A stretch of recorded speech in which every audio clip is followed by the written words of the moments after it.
ये टॉपिक हमारा लगातार चल रहा है। पिछले 2 वीडियो में हम राजस्थान के प्रमुख पर्वत, पहाड़ियाँ और पठार का अध्ययन कर रहे हैं और इस वीडियो में भी हम इसके आगे का पार्ट का अध्ययन करेंगे और इसका नेक्स्ट पार्ट है ये भाग 3।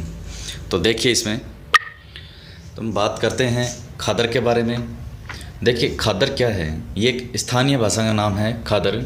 ये देखिए, जो चंबल बेसिन है, चंबल का बहाव है, ये पूरा जो चंबल बहती है यहाँ पर चंबल के बहाव से, जो उसके बहाव के कटाव के कारण दोनों तरफ जो कटाव होता है पानी के बहाव से 25-25 मीटर तक जो साइडों में गहरे खड्डे से बन जाते हैं, जिनमें डाकू वगैरह जैसे आराम से रह सकते हैं। ये इसी को ही कहा जाता है बीहड़, जहाँ वो सुरक्षित हैं, और इसी को ही कहा जाता है कंदरा।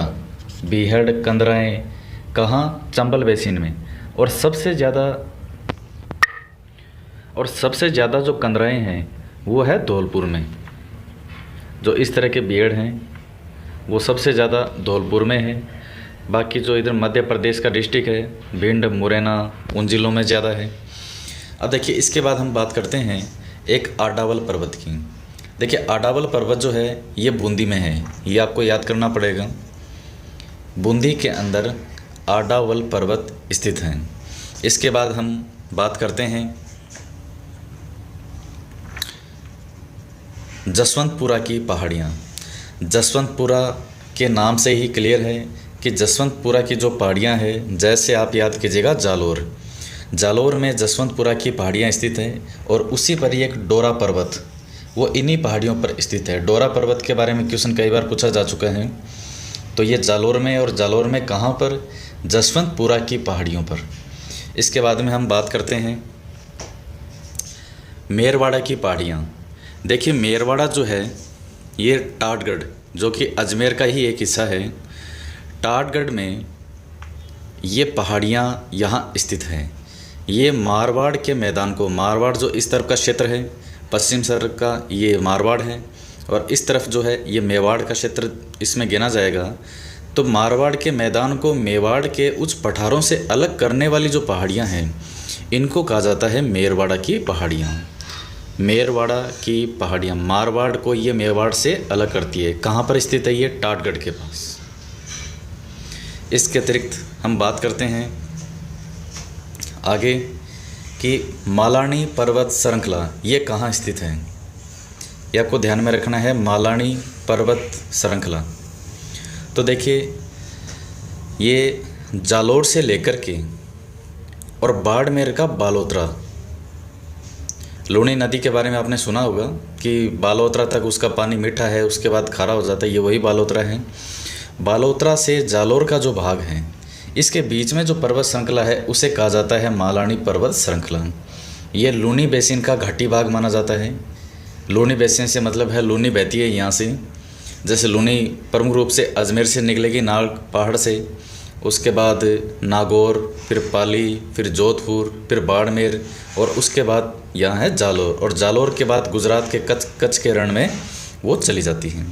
तो मालानी पर्वत श्रृंखला आपको ध्यान में रखना है, बालोतरा से जालोर के मध्य का भाग।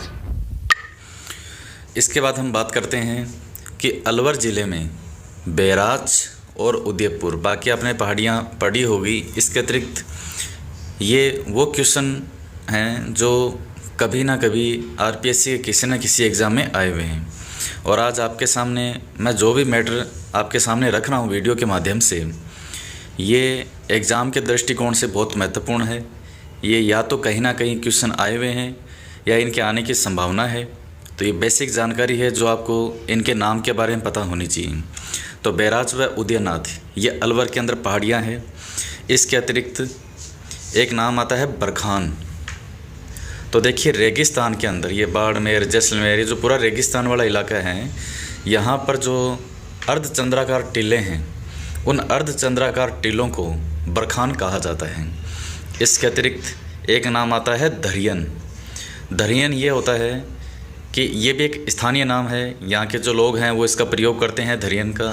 तो अब ये धरियन क्या है कि देखिए जहाँ आबादी बिल्कुल ना के बराबर है, जैसलमेर के अंदर बिल्कुल ना के बराबर आबादी है, जहाँ पर वहाँ स्थानांतरित बालू का स्तूप को, स्थानांतरित से मतलब है जो बालू का स्तूप एक जगह स्थिर ना रह करके और दूसरे स्थान पर स्थानांतरित होते हैं, परिवर्तित होते हैं, तो उन बालू का स्तूप को स्थानीय भाषा में कहा जाता है दरियन। और ये कहाँ होंगे? ये होंगे जैसलमेर में। तो ये प्रमुख चीज़ें हैं। तो इस प्रकार से आज इस राजस्थान के प्रमुख पर्वत, पहाड़ियाँ, पठार, मैदान, इन सब चीज़ों के बारे में हमने बेसिक जानकारी पढ़ी, इनके नाम के बारे में। इसके अतिरिक्त अब आने वाले समय में मैं ज्योग्राफी के बाकी टॉपिक्स हैं, ईश्वर से यही कामना है कि आपकी पढ़ाई बहुत शानदार चले, आप सभी का चयन हो, जिसके लिए हम प्रयास कर रहे हैं, आप सभी प्रयास कर रहे हैं, और ईश्वर आपको सफलता दे। नए वीडियो में मिलते हैं हम, तब तक के लिए धन्यवाद।